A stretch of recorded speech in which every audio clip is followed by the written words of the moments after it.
Good morning, friends.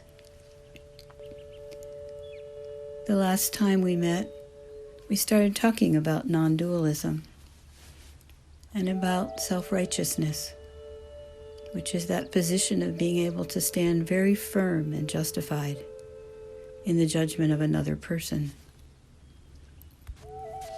which absolutely cripples our ability to see the other and to see ourselves with any clarity. It can seem as though the trouble is all on the other side, and we don't even get to the place of asking ourselves, what part of the problem here am I? I'm not really sure we can have that position of dualism and at the same time be looking at our own part in creating the disturbance and the separation. What do you think?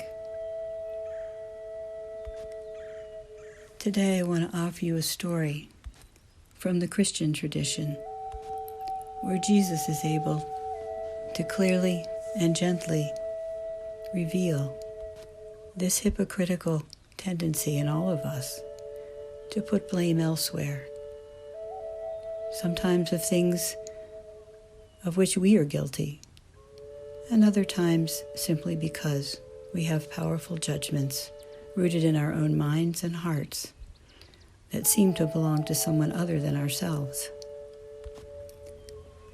Let us settle into that comfortable, stable posture for meditation.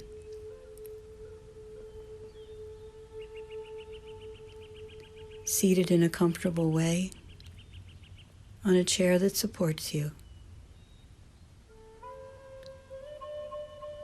with your feet flat on the ground and turning your attention to your breathing.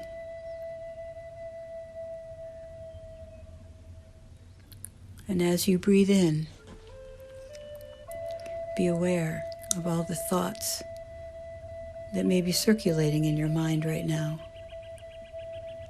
Thoughts that you like and thoughts that you don't like, or thoughts about what you like and what you don't like.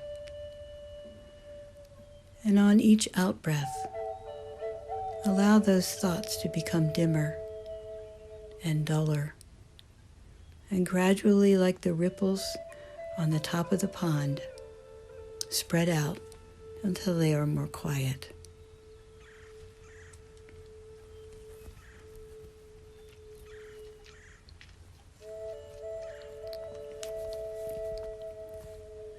Here is a story. Jesus was teaching on the Mount of Olives, and then suddenly the scribes and Pharisees brought in a woman who had been caught in adultery. Can you believe? And after setting her before them, they said to him, "Teacher, this woman has been caught in the very act of adultery. The law of Moses commands us to stone such women to death. What do you say?" Jesus bent down and began to write on the ground with his finger, initially giving no attention to their accusation. When they persisted, he straightened up and told them, "Let the person among you who is without sin be the first to throw a stone at her." And when they heard this, they went away, one by one, beginning with the oldest, and he was left alone with the woman standing there. And Jesus stood up and asked her, "My child, where are your accusers? Hasn't anyone condemned you?" "No one, sir," she replied. Then Jesus said, "I don't condemn you either. Go home, and from now on, don't sin anymore." Instead of stepping into the judgment, Jesus' response uncovered the intentions in the hearts of her accusers and offered her a different way of life when he said, "Go now and leave your life of adultery." This story shines light into each of our own hearts and the human tendency to project blame onto others for something that we are also doing. Our meditation practice provides a place that is safe, merciful, and compassionate to look into our own lives, motivations, and actions. So in the spirit of non-dualism, in this next period of time of quiet meditation, remember your breathing and keep it gentle, and reflect on your own life, asking the question, is there somewhere in my own life where I am judging another for doing something that I am also doing, but I'm not owning it yet? The gift in this is that when we see those faults in another person, non-dualism comes with the gift of saying simply pay attention as you meditate and allow your awareness of the similarities between you and the person that you are judging to become clear. Who might this person be? And what do they reflect about me that deserves my own attention?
What does this reflect about me?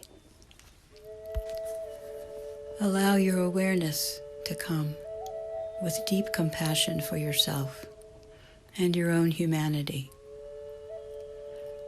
A humanity that makes judgments like all people do, but not all people take the time to be aware.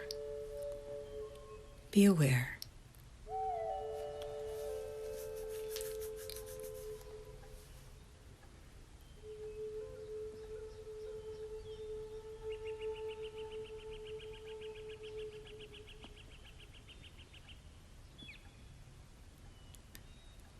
Stay aware, and imagine how this awareness might be carried out into your life, maybe even in a way that expands your compassion beyond dualism.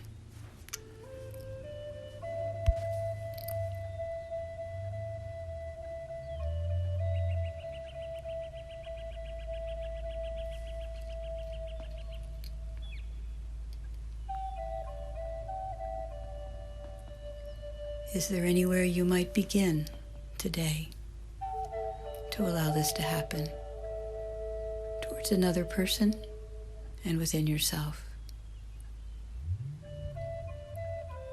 This takes practice, curiosity, willingness, and a deep desire for spiritual growth.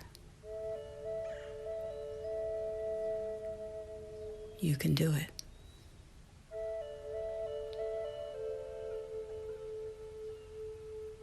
Keep your practice going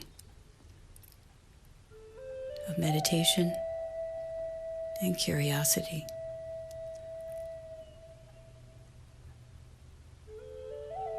Namaste. Amen.